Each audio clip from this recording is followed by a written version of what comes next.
ॐ श्री परमात्मने नमः। श्रीमद्भगवद्गीता अथ तृतीयोऽध्यायः।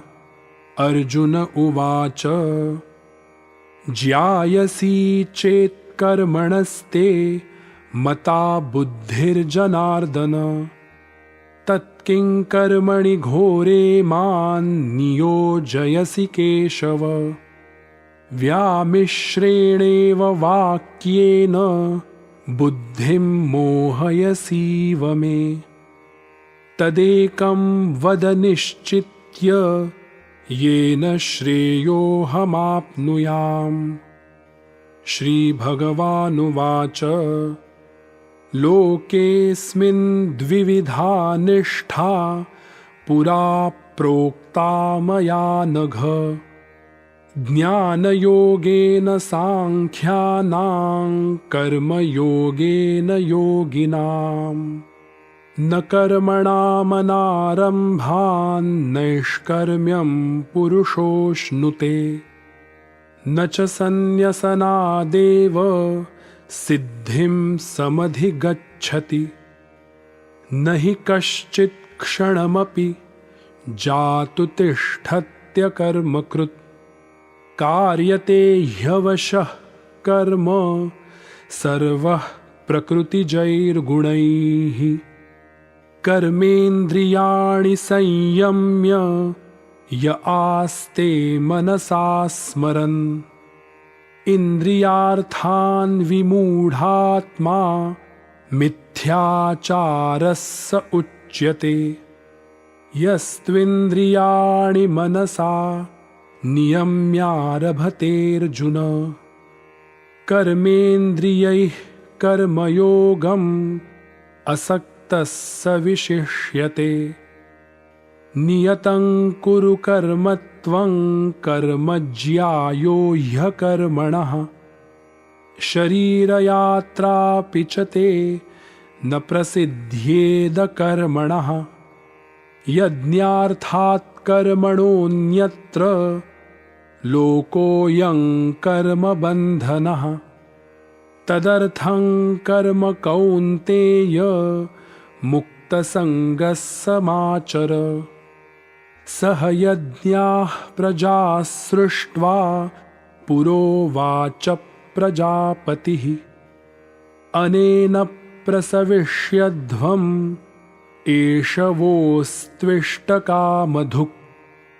देवान् भावयतानेन ते देवा भावयन्तु वः। परस्परं भावयन्तः श्रेयः परमवाप्स्यथ। इष्टान् भोगान् हि वो देवा दास्यन्ते यज्ञभाविताः। तैर्दत्तानप्रदायैभ्यो यो भुङ्क्तेस्तेन एव सः। यज्ञशिष्टाशिनः सन्तो मुच्यन्ते सर्वकिल्बिषैः। भुञ्जते ते त्वघं पापा ये पचन्त्यात्मकारणात्। अन्नाद्भवन्ति भूतानि पर्जन्यादन्नसम्भवः। यज्ञाद्भवति पर्जन्यो यज्ञः कर्मसमुद्भवः। कर्म ब्रह्मोद्भवं विद्धि ब्रह्माक्षरसमुद्भवम्। तस्मात् सर्वगतं ब्रह्म नित्यं यज्ञे प्रतिष्ठितम्। एवं प्रवर्तितं चक्रं नानुवर्तयतीह यः। अघायुरिन्द्रियारामो मोघं पार्थ स जीवति। यस्त्वात्मरतिरेव स्याद् आत्मतृप्तश्च मानवः। आत्मन्येव च सन्तुष्टस्तस्य कार्यं न विद्यते। नैव तस्य कृतेनार्थो नाकृते नेह कश्चन। न चास्य सर्वभूतेषु कश्चिदर्थव्यपाश्रयः तस्मादसक्तः सततं कार्यं कर्म समाचर असक्तो ह्याचरन् कर्म परमाप्नोति पूरुषः कर्मणैव हि संसिद्धिम् आस्थिता जनकादयः लोकसंग्रहमेवापि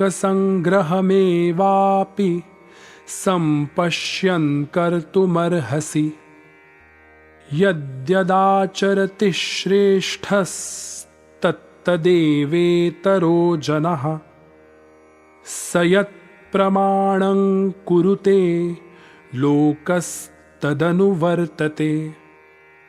न मे पार्थास्ति कर्तव्यं त्रिषु लोकेषु किंचन नानवाप्तमवाप्तव्यं वर्त एव च कर्मणि यदि ह्यहं न वर्तेयं जातु कर्मण्यतन्द्रितः मम वर्त्मानुवर्तन्ते मनुष्याः पार्थ सर्वशः उत्सीदेयुरिमे लोका न कुर्यां कर्म चेदहम् संकरस्य च कर्ता स्याम् उपहन्यामि माः प्रजाः सक्ताः कर्मण्यविद्वांसो यथा कुर्वन्ति भारत कुर्याद्विद्वांस्तथा सक्तश्चिकीर्षुर्लोकसंग्रहम् न बुद्धिभेदं जनयेद् अज्ञानां कर्मसंगिनां जोषयेत् सर्वकर्माणि विद्वान् समाचरन् प्रकृतेः क्रियमाणानि गुणैः कर्माणि सर्वशः अहंकारविमूढात्मा कर्ताहमिति मन्यते तत्त्ववित्तु महाबाहो गुणकर्मविभागयोः गुणागुणेषु वर्तन्त इति मत्वा न सज्जते प्रकृतेर्गुणसम्मूढाः सज्जन्ते गुणकर्मसु तान् कृत्स्नविदो मन्दान् कृत्स्नविन्न विचालयेत् मयि सर्वाणि कर्माणि सन्न्यस्याध्यात्मचेतसा निराशीर्निर्ममो भूत्वा युध्यस्व विगतज्वरः ये मे मतमिदं नित्यम् अनुतिष्ठन्ति मानवाः श्रद्धावन्तो न सूयन्तो मुच्यन्ते तेऽपि कर्मभिः ये त्वेतदभ्यसूयन्तो नानुतिष्ठन्ति मे मतम् सर्वज्ञानविमूढांस्तान् विद्धि नष्टान् चेतसः सदृशं चेष्टते स्वस्याः प्रकृतेर्ज्ञानवानपि प्रकृतिं यान्ति भूतानि निग्रहः किं करिष्यति इन्द्रियस्येन्द्रियस्यार्थे रागद्वेषौ व्यवस्थितौ तयोर्न वशमागच्छेत् तौ ह्यस्य परिपन्थिनौ श्रेयान् स्वधर्मो विगुणः परधर्मात् स्वनुष्ठितात् स्वधर्मे निधनं श्रेयः परधर्मो भयावहः अर्जुन उवाच अथ केन प्रयुक्तोऽयं पापं चरति पूरुषः अनिच्छन्नपि वार्ष्णेय बलादिव नियोजितः श्रीभगवानुवाच काम एष क्रोध एष रजो गुणसमुद्भवः महाशनो महापाप्मा विद्येनमिह वैरिणम् धूमेनाव्रियते वह्निः यथा दर्शो मलेन च यथोल्बेनावृतो गर्भस्तथा तेनेदमावृतम् आवृतं ज्ञानमेतेन ज्ञानिनो नित्यवैरिणा कामरूपेण कौन्तेय दुष्पूरेणानलेन च इन्द्रियाणि मनो बुद्धिः अस्याधिष्ठानमुच्यते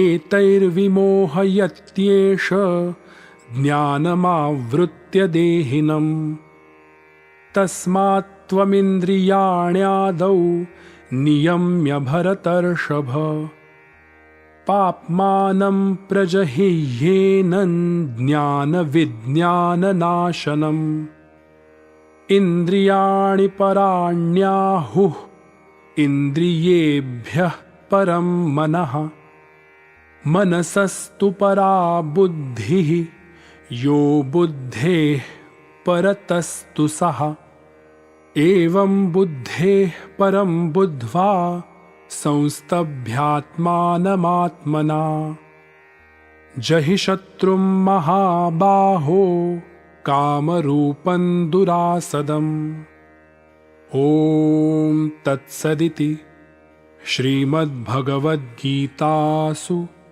उपनिषत्सु ब्रह्मविद्यायां योगशास्त्रे श्रीकृष्णार्जुनसंवादे कर्मयोगो नाम तृतीयोऽध्यायः।